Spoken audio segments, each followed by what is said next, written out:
All right. Good morning. Welcome back.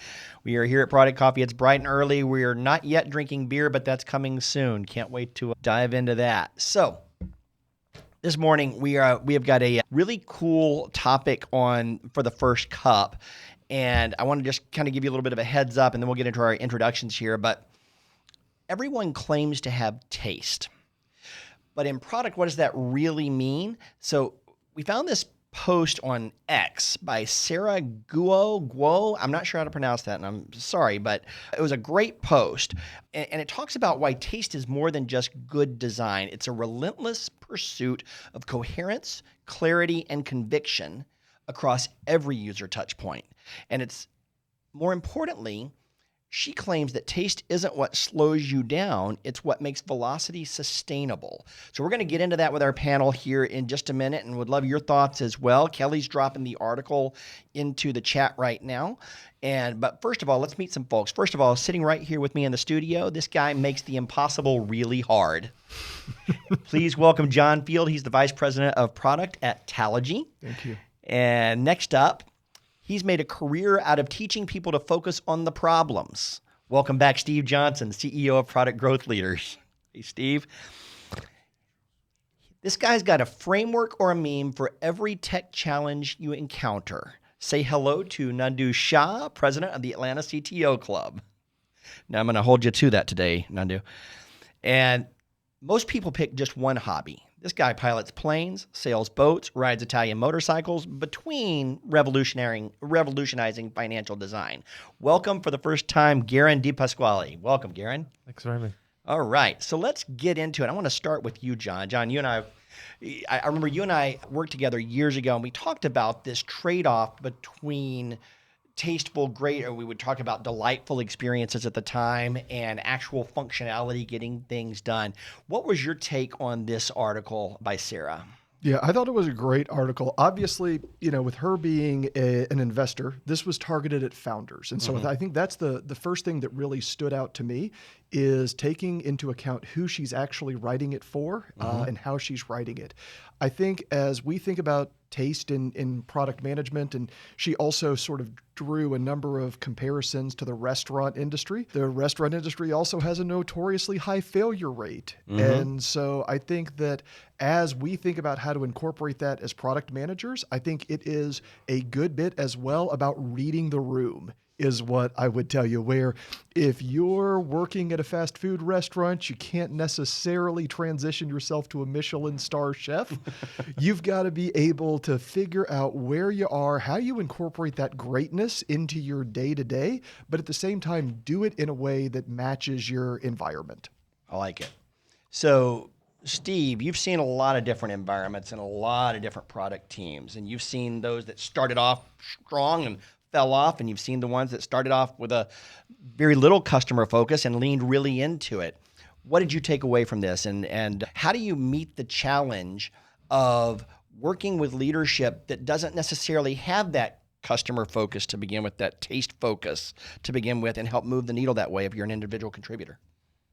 I wonder if it's just it's hard to tell somebody they should care about other people if they don't. It's hard, and I think talking about taste or talking about elegance is hard to explain to somebody who doesn't appreciate it.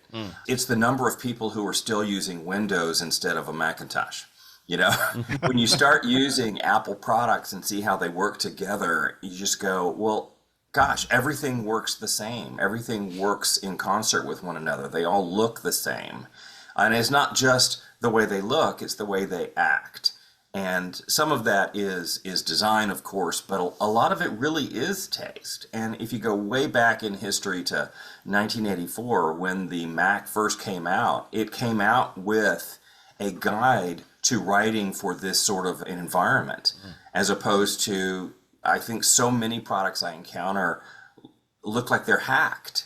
It's like, it's clear that there were a bunch of individuals without an overriding look and feel guide. Even within a single product, the way one thing works is entirely different than the way another thing works. And that generates an enormous amount of friction for the user.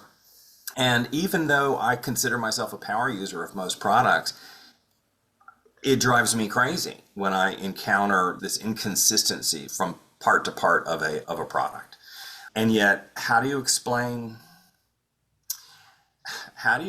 good taste to somebody who doesn't appreciate it? That is a question I don't really have a good answer to. It's kind of like if you spell again, it's like if you don't already care, it's hard to get you to care. It's kind of like Go ahead, Jeff. if you have to say you're classy, you're not. Right. That's a good one. So, but seriously, I think that raises a really good point. You often are in a situation where it doesn't matter where your heart lies. You've got a direction that's being laid out for you, priorities that are being laid out for you. And sometimes it's just more important that you get the table imported, that it's a great experience to actually do it. Nandu, as we think about how vibe coding and these rapid prototyping tools are coming into play, do you see this getting better or worse, easier or harder for engineering teams to support as we're building new products in the 21st century? That's probably impossible to answer because part of what Steve was getting at is taste is a lagging measure. It's hard to know in advance that you're building taste into your product. Once you've built it, once you have something, you can evaluate it for taste. And so, I mean, it's in the eye of the beholder. No, it's not in the eye of the beholder. It's in the eye of the people building the product, right? So you can vibe code whatever you want. And then what you get out of it and how you iterate on it determines whether or not it has taste. Garren, Devin's been bragging on you and your design sense. So I'm really dying to hear your take and what you took away from this topic. Is taste subjective, or is it something real and measurable? Yeah, so I read this morning, right? And my initial reaction was a lot of skepticism because I've been in this place, right, where I care deeply about design and I care deeply about the quality. And I think we've all worked with and many teams where that's just not the case, right? Like, I mean, she gives perfect examples of scenarios where it's just like the customer's there and there's customers saying they want all these features and your leadership says, and we got to do it because we got to get the sale. And you're like, wait, what are we doing? You know, why are we doing this? And that's certainly not taste. So I think at first I was kind of very skeptical of it, but it really started to push me back to thinking about like design first principles, and especially in this AI age. I mean, we've just brought up vibe coding. I mean, something I've just been recently thinking a lot about is like when I'm vibe coding, I'm kind of going back to old school, like form follows function type stuff, right? So I'm not actually really particularly concerned about the aesthetics on my first version for myself. I'm getting like kind of doing content first, you know, feature first, product first, really looking for the right product. And then I'm going back and for myself subjectively adding a lot of what I would consider good design, good taste into that. And I think that what we're going to see is as the cost of software comes down, right, and the friction to build becomes so much lower, where are we going to compete? So I think it's a good thing for us, for designers and product people to be thinking about this. We're probably ahead, but I feel like the world's going to come back to this. And where will you compete? And I think we're going to compete on good principles, good design, classic design. I mean, I don't know the last time I was in a product meeting and somebody was talking about a baseline grid or anything like that in the UI, right? I think those things will start to come back. Those things are foundations of good, tasteful design. So yes, it's subjective, but no, it's not, because there are some foundational design principles that just stand the test of time. And I would love to see that stuff come back into the craft. And yeah.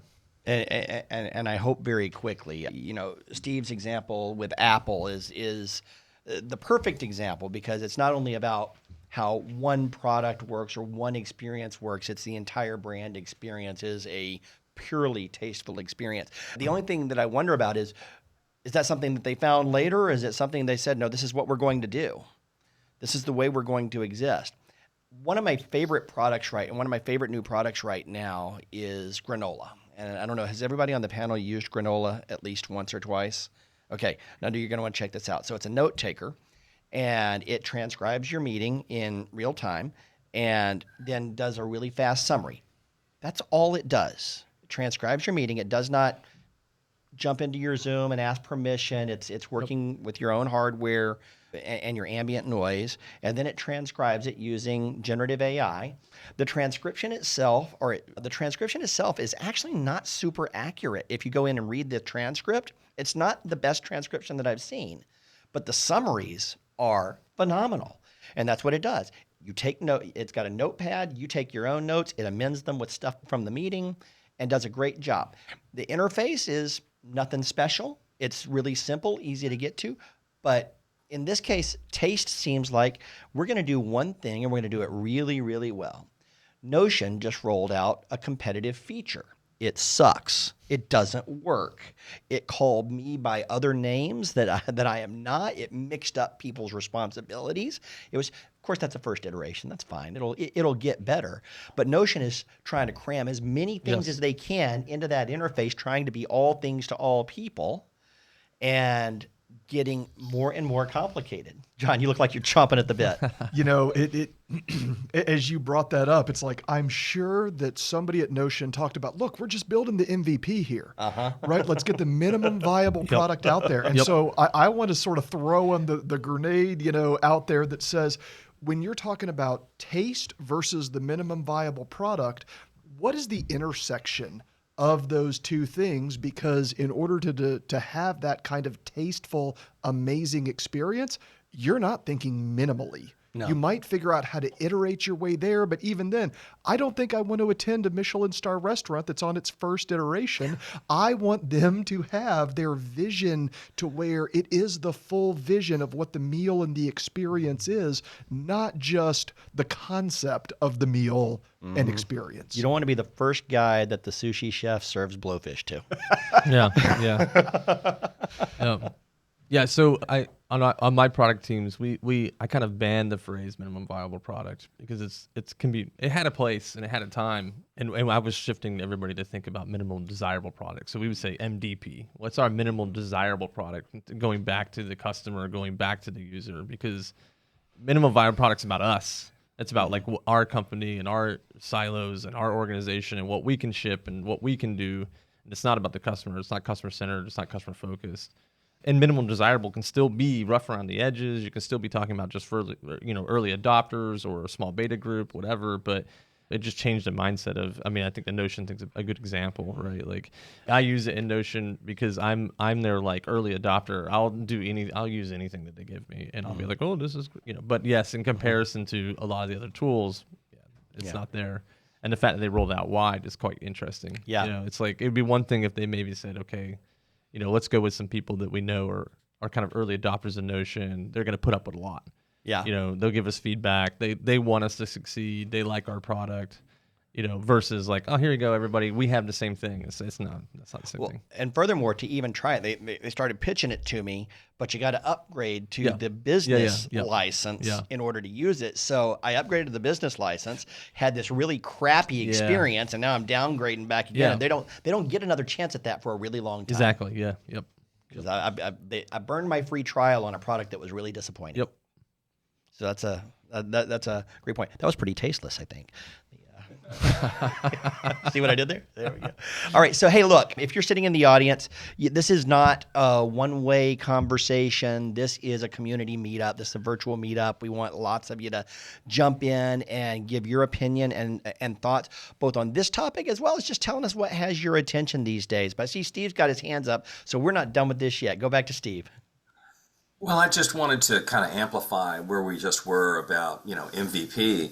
I've always referred to it as a minimum viable prototype. I think the word is not the viable. I think the word is product, that we rush something to market when it's not ready because we're confusing the idea of initial feedback as part of an experiment as opposed to getting, revenue. But taste also doesn't necessarily mean beauty. Looking at this article, for instance, the UI, if you will, for X is super spare. There's a lot of white space. There's only one font. You can put in a picture.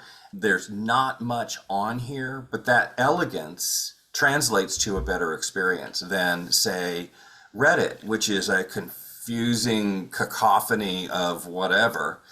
And so it's not like it has to be beautiful. It has to be elegantly functional. And yet Buckminster Fuller, who was an architect back in the day, said, when I set out to do something, beauty is not my primary goal. But if when I'm done, it's not beautiful, I know I have failed. Yeah, that sounds very Dieter Rams too, right? And his 10 principles of designs, and it's like he goes through all his 9 principles, and at the end he's like, and if it does all those things, it also should be beautiful. And it was like that was the kind of the icing on the cake. And yep.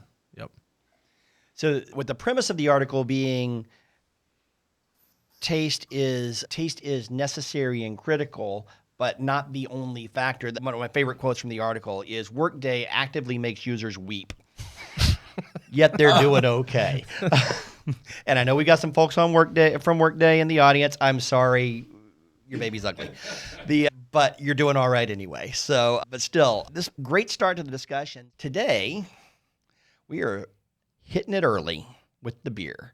This last November at Product Camp Atlanta, Misha Solpavar, who is the VP of AI products at Cherry, led this session called AI Beer and Product Support Group.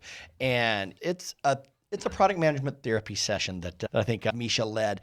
The recording didn't come out, so we have asked Misha to come join us at Product Coffee and do this virtually instead of in a room where the door is closed and everything's lost to memory. So welcome back, Misha. Glad to have you here today, and I'm going to let you take it away, sir. Thanks, I appreciate it. Well, it's funny because I was looking for my deck from Product Camp and I couldn't find it for the life of me. So I rebuilt some of it. And as I was rebuilding it, here, I'll share my screen. As I was rebuilding it, I realized half the stuff we talked about don't apply anymore. So that's how quickly things have moved. It's awesome. So I don't even think dog years is the right term for it anymore. But, last October, the vibe I was getting, and I think there was a lot of confusion. There was a lot of soul searching in the product management community around what it's going to mean to be a product manager in the world of vibe coded apps, and where you have executives coming and asking you to do AI product to them. And in fact, the drive isn't just accelerated, right? So investor demand for AI and AI deployments rose this year from 68%, which was already super high, to 90%. And there's this opportunistic FOMO that is resulting in a lot of bull in China shop-like behavior with a lot of organizations. I think to a certain extent, we bear the brunt of that. Guys, stop me if any of this resonates and y'all want to talk about it. That's the point. I'm just gonna kind of go through some things that have popped up. But what I worry about most is that we're getting into a phase where it will become potentially impossible to differentiate software, and the supply of software will outstrip the demand of software. And I still don't know how to think through or how to put a mental model around how we navigate this. But we brought up Klarna, and I think Klarna was brought up in this conversation. 1,200 apps were shut down and to be rebuilt on a vibe coded base application layer sitting on top of a central set of data resources. The data resources all aligning around the knowledge graph. That's a really compelling idea, because we were talking about taste earlier. The idea of being able to rebuild everything you need in-house from scratch on the fly on top of a shared data ecosystem is a really compelling thought and is viable for the first time. I am not sure how successful this is going to be, but it certainly should freak the shit out of the Salesforces and ERPs of the world, and I think it's reflecting in some of the stock, despite spending $1 billion on marketing across the ERP industry. I think Salesforce pushed Agentforce very, very hard. I'm not sure how much good that did them, And all that is punctuated by the fact that at the board level, it's still surprisingly low to what extent this is a board level priority, but it's going up quickly. I was actually surprised. I would have expected this metric to be higher. That we're seeing about 60% of boards talking about AI as a first-class citizen on a regular basis. That's up 15%, but you can imagine the kind of pressure that puts on the C-suite. And so what happens is they come to the product management organization and they say, hey, can you please do AI? And we've got to figure out what the hell that means. We already have to navigate different stakeholders and a bunch of complexity. And on top of that, now we've got to figure out how to navigate building AI into the business and how that even works. And by the way, what does that mean? Does it mean putting ML in? Does it mean putting Gen AI in? Is it horizontal? Is it vertical? And while we're like figuring all of this out and trying to do AI to the business, everyone else that we're competing with, and maybe us too, we're exercising AI washing. This was nuts. We don't need an AI created soda. I couldn't believe this was real, but like there's many examples of this across industry. I think H&M did an AI washing project. Burger King or McDonald's did one. They're fascinating, but this was like the instinct. It's sort of what happened with blockchain, right? When companies were changing their name to Company X blockchain and trying to get a push.